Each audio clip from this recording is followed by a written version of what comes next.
Hello and welcome to the Introduction to Western Sacred Sexuality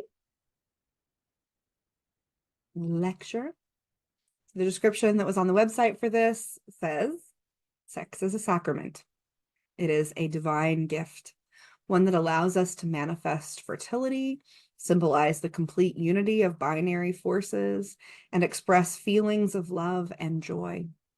Sadly, many of us in Western culture have devalued and demonized the sacred act by buying into the old philosophy that sex is dirty, obscene, gratuitous, and decadent.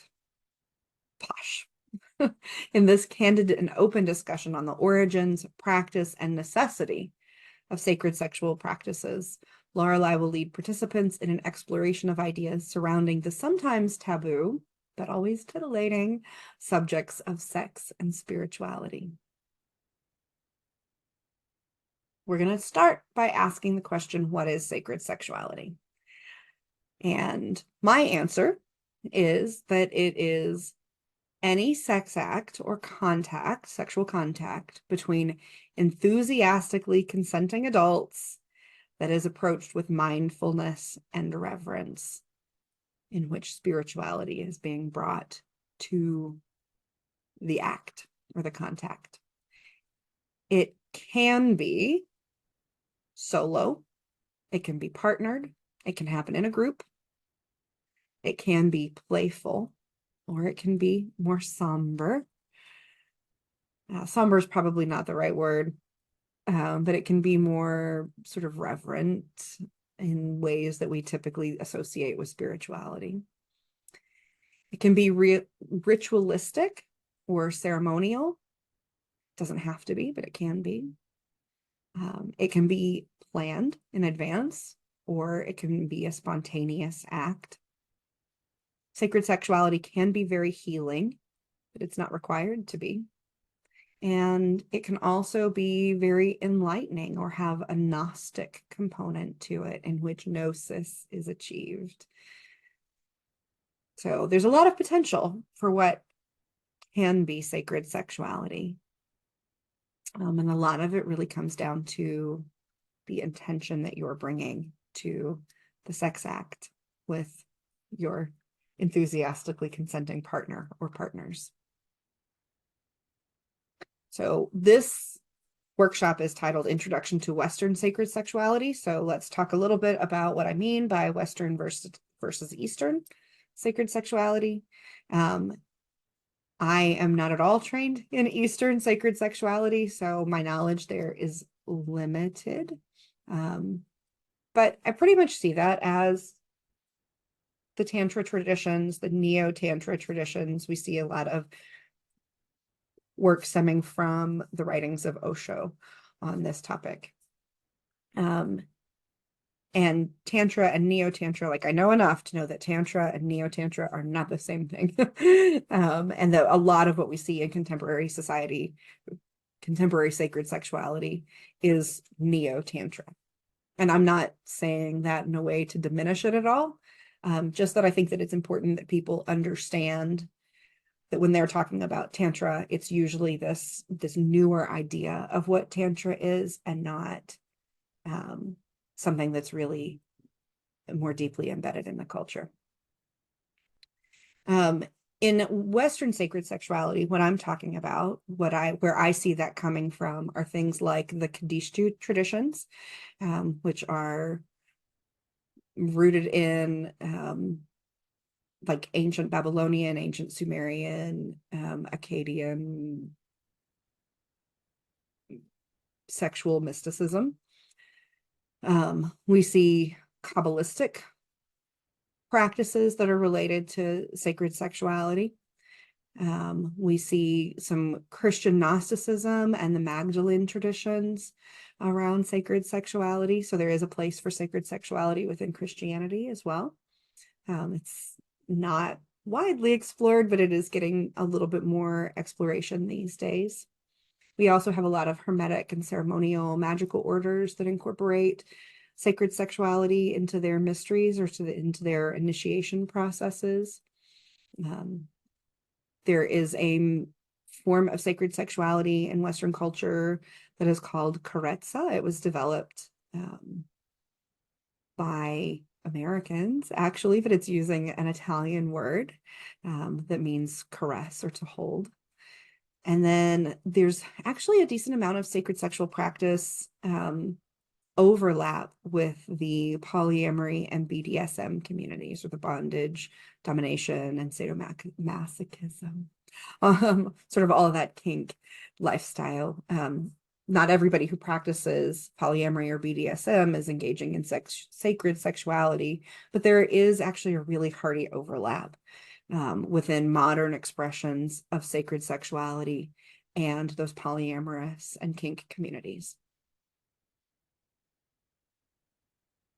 So let's talk about some of the benefits of sacred sexuality. Why do we engage in it this way? I usually start this conversation by talking about connection to the divine, connection to the beloved other, and connection to the self. To me, these are the things that I always sort of touch back to about why I engage in sacred sexuality, is because through sex, through, for me, meaningful sex with a partner that I love. But I don't think that it has to just be in that context. I also think that new partners, one-time partners, that those sex acts can also be sacred and spiritual experiences. But it's through that that I've had some of my most intense connections to the divine, to the universe. I've also had really intensely powerful connections to the person that I am there in that space with, to my beloved, to my partner, to my lover. And also connections to myself. I have come to understand things about myself through those intensely sacred and sexual moments. And it is connection for me at the very core, for the why that we do this and for the benefits that we get from it. And the words that are here on the page do not do justice to what those connections feel like.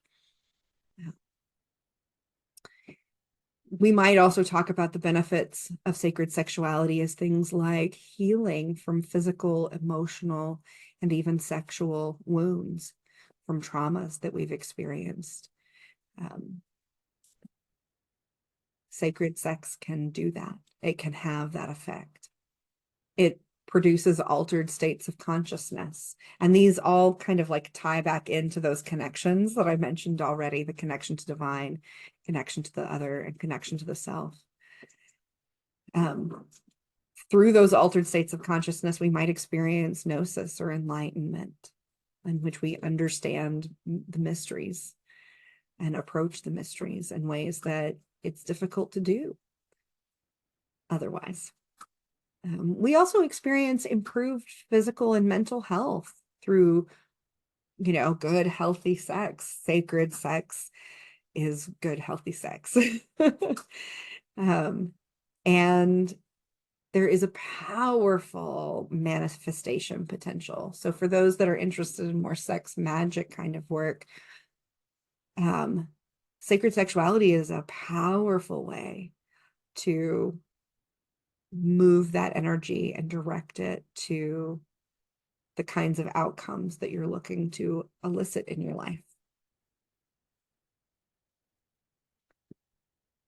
So what kinds of practices are we talking about when we talk about sacred sex? I'm going to give the disclaimer here, and I think that I would like for you to take this into like all of the slides on this particular topic, that the list that I've included here is not exhaustive, right? There is a wild and wide depth and breadth of what can be included in sacred sex practices, because really any kind of sex that you're bringing your whole self to, and that your partner is bringing their whole self to, and that has a spiritual connection for you, is sacred sex. So there's a whole bunch of stuff that can include. But things that I've that I think I see more often within the sacred sex community include things like the hieroskamos, the sacred marriage, which is an embodied, invoked experience of bringing the divine into your own self while your partner is doing the same. Maybe it's two deities that have a known relationship together, for instance, Baal and Anat, or Aphrodite and Ares, or Aphrodite and Hephaestus, who were married, or Zeus and Juno, or Zeus and Hera, crossing pantheons. I think the way that this gets discussed very frequently is in sort of heteronormative terms as well, and that is not necessary and not needed. It does not have to be a deity that we envision as male and a deity that we envision as female coming together. I have witnessed and heard about, the hieroskamos, the sacred marriage happening between same-sex couples, and also non-binary couples, and not just couples, but groups, right? So this can be, if you're in a polyamorous relationship, this can be 3 or 4 of you together, or it can be, an even larger group than that. Shocking. We also see things like the sacred touch ceremony, which is a particular version of sacred sex ritual that has sort of risen out of practice here in the Midwestern United States. That particular term was first used by Michael Manner, who was part of the Kadishtu movement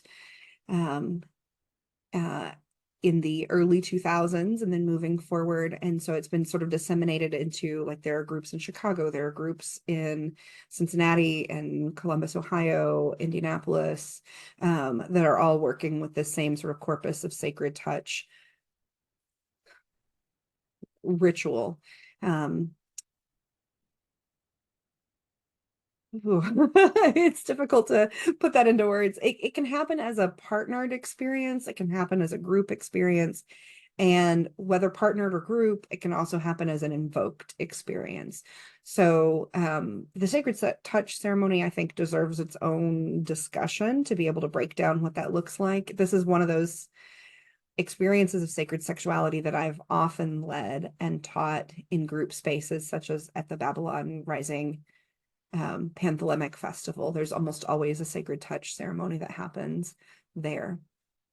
And it's a very sort of egalitarian approach to it. Everybody has their turn being in the center of the circle. Everybody has multiple turns being in the circle, being one of the people who is offering loving touch. And as you take your turn in the middle of that space, you are as clothed as you want to be, or as nude as you want to be. And you set boundaries for the kinds of touch that you would like to receive, and also boundaries for the kinds of touch that are not acceptable for you, that you don't want to receive. And so there's a lot of like empowerment of being able to use your voice, to be able to say what you want and what you don't want, and then having that manifested by people giving you the things that you would like, and not giving you the things that you have requested not to receive. And it can be sort of a very just skin to skin, superficial touch, sensual touch, or it can be, moving into other kinds of like more sexual experiences, depending on where the group takes it, and also sort of what the parameters are that the facilitators have set up. And through the thread through all of that is that it can also be an invoked process in which one or more participants has invoked a deity into their body while this is happening. Again, I think it deserves its own workshop topic, so maybe in a future Aphrodite Summit, we'll explore that a little bit more. There's also a lot of invoked, like embodied deities, say a priestess embodying a deity, and then having a devotee who is not embodying a deity, who is just coming as themselves to that space. I put on here that a variation in that is the stranger in the temple, where the priestess and the devotee don't know each other. And having that experience is a variation on this embodied deity and devotee kind of experience. Mythic role playing, in which you either are invoking deity or are just sort of getting in the mindset of deity and playing out their story, playing out a myth in which lovemaking or seduction or just embrace and closeness are part of that story already, allowing you to go deeper into your experience of that connection between those two mythic figures, which can also help you go deeper into your connection with whoever you're doing this with, whether that's, you know, a sexual partner, a life partner, a friend, or a stranger that is, you know, respectfully engaging in this with you. And then we also have things like cuddle puddles or cuddle parties. And I want to say cuddle, there's and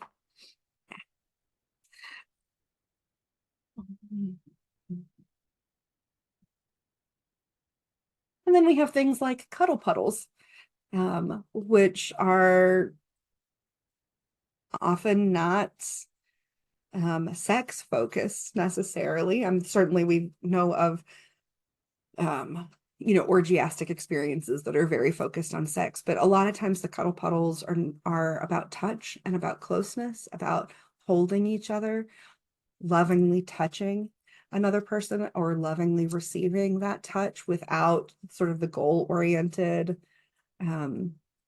sex constructs. It's a very freeing experience in which we are able to express and receive sensual contact with each other. So those are a few. Some of the elements that we see in sacred sex practices or sacred sex rituals that we come into contact with are things like preparation of the self and the space. That might be cleansing, that might be, you know, bathing type ceremonies or cleansing ceremonies, washing of the space, sweeping of the space, fumigating, things that we discussed in the illustration workshop. Or they may also be things like preparing one's makeup and one's hair, putting on adornments, you know, that those are very sensual experiences as well. Choosing how to present yourself within that can be a very eye-opening and sensual experience. There's very often, and I think one of the key elements is mindfulness. There's very often a mindfulness component about this, that it is not that sacred if we don't take the time to recognize that it's sacred. We see a lot of power exchange and BDSM techniques. I say a lot. There's a big crossover right now with sacred sexuality practitioners and the BDSM community, and also with the polyamory community. So we see this idea that sacred love is not just a thing shared between two people, that it can be shared between multiple people, that it can be something that we experience on our own as well. And that also things then like power exchange, you know, bondage, domination, that kind of thing, pain play, all of that can be brought in as elements into the sacred sexual experience, if it is within your boundaries to do so. A lot of the writing on sacred sexuality has a lot to do with orgasm control. We see that definitely within the neo-tantric practices, and we also see that within things like Karezza, We don't see it in everything, so I don't want you to think that orgasm control is something that is required, that like not like that somehow having an orgasm would be bad within sacred sexuality, because it's not. But different sort of traditions of sacred sexuality place different emphasis on that orgasm. So controlling that is part of sort of part of the altered states of consciousness that can come out of some of the traditions. We also see breath work um, and eye gazing or soul gazing, dancing. There are lots and lots of versions of dancing, from things like erotic dance, pole dance, even to things like belly dance, or just very impromptu forms of dancing that maybe aren't drawing on any particular tradition of dance. Massage and body work end up being elements very often within sacred sexuality, just this idea of touching, of giving touch, of receiving touch.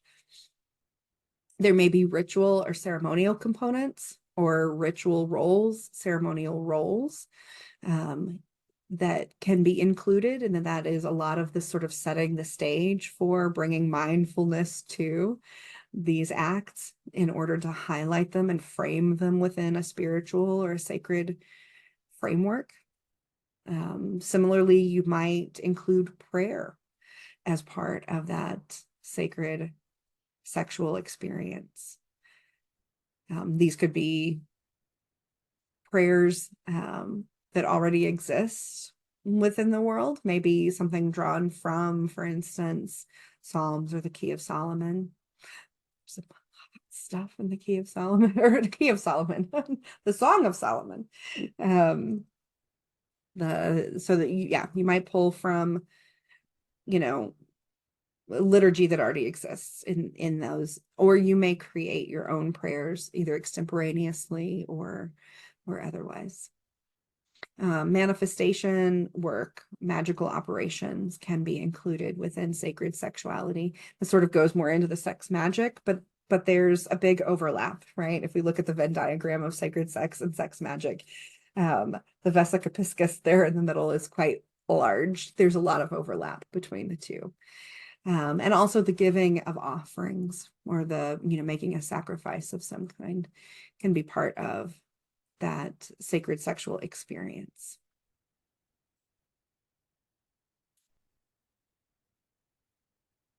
I want to offer you some resources to be able to look more deeply into sacred sexuality for yourself. I'm going to also give the disclaimer that this slide includes some affiliate links. These are all, I'm an Amazon affiliate. It does not change the price for you in any way. It's just going to give a little kickback, a very little kickback to me that could end up helping me to spend more time creating content rather than, having to do other kinds of work to support myself to be able to bring you information. So Margot Anand has written 2 books that have been around for a while, and they're both excellent. One is called The Art of Sexual Ecstasy, The Path of Sacred Sexuality. Got a typo in there, sorry about that. For Western lovers. And then another book called The Art of Sexual Magic, Cultivating Sexual Energy to Transform Your Life. She's written some others since these, and they kind of just have used this work as a springboard to explore sacred sexuality and sex magic even more fully. But I highly recommend these. They're very practical. They're very approachable.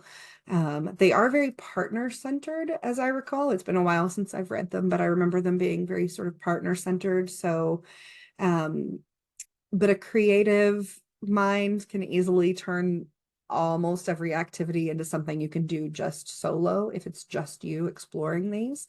And similarly, if you're in a polypod, you can figure out pretty easily how to engage in these exercises with more than one person at a time as well. In order to get a greater understanding of what Tantra and Neo-Tantra are, I would look to Osho's seminal work, Tantra, the Supreme Understanding. And also Urban Tantra, Sacred Sex for the 21st Century by Barbara Carellis. And if you're interested in sex magic, I'm going to suggest Donald Michael Craig's work, Modern Sex Magic. The link that I have here, I have a note that Amazon's showing the wrong cover. When you first click on it, it's showing the cover for just Modern Magic, which is a very well-known book by Donald Michael Craig. But you're actually looking at, if you look at all the information, it's talking about sacred, like modern sex magic. And if you do the, see sample or read sample, it pulls up information on that. So you can still get that book. And it's very well researched and very practical as well. So I highly recommend these books for you. There's also some sacred sexuality events that you might attend. One of the difficulties that I find in sharing and talking about sacred sexuality in this format is that we have no opportunity to be hands-on with each other.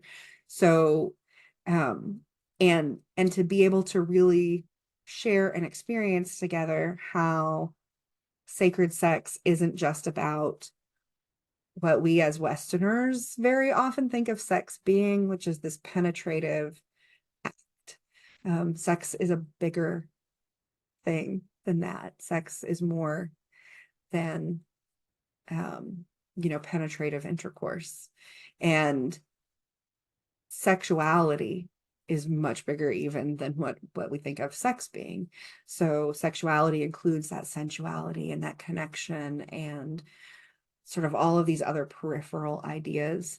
And being able to engage together in person is something that helps to understand that it's exciting, but not threatening necessarily. So I would offer you the opportunity to come join me at the Babylon Rising Panthelemic Festival that's held every year, the second full weekend in June in Southern Indiana at a place called Midian Events. It's very close to Bedford, Indiana, or Bloomington, Indiana. It's kind of between the two towns.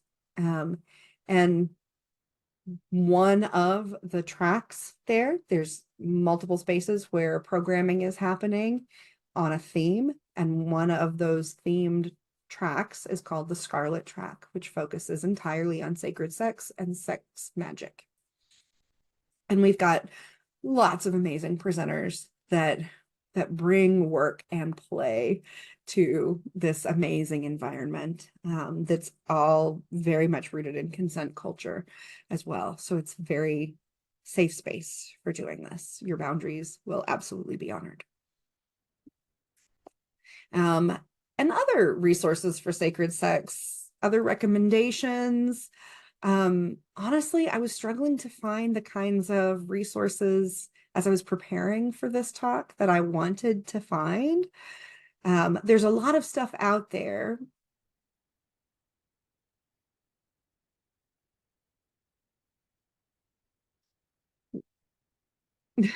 But I don't know how much I'm able to recommend a lot of it necessarily, just because I haven't interacted as deeply with it as maybe I would like. So I would like to know what you would recommend if you have a deep interest already in sacred sexuality. What books have been formative for you? Are there groups that you know of that are open to accepting new members who are wanting to learn more? Are there events that you are interested in? Training programs maybe that are either online or in person, podcasts, YouTube channels. What sources are you finding? What resources would you recommend to somebody that's interested in this? And I'm going to ask you again, as I've done in multiple presentations now, to post your recommendations in the Temple of Aphrodite Asteria's Discord server. And here on this slide, I've offered you a link. If you're not already a member of the Discord, all you got to do is click on this Google form, fill out some easy questions, and I'll get you the invite link to join that Discord server, because I would really like to deepen this conversation. This particular presentation is one that is suffering for lack of us not being connected in real time with each other, because I'm sure that you would have questions that I could help to answer, or that other people in the group could help to answer. But because we're all engaging in this at different times, we don't get to have that interaction. That it's almost ironic that we're talking about sacred sex and are not in a connected space right now. So I'm inviting you to connect with me and everybody else that's participating in this over on the Discord server. And that is the end of this particular presentation. So I thank you, and I will see you in the next one.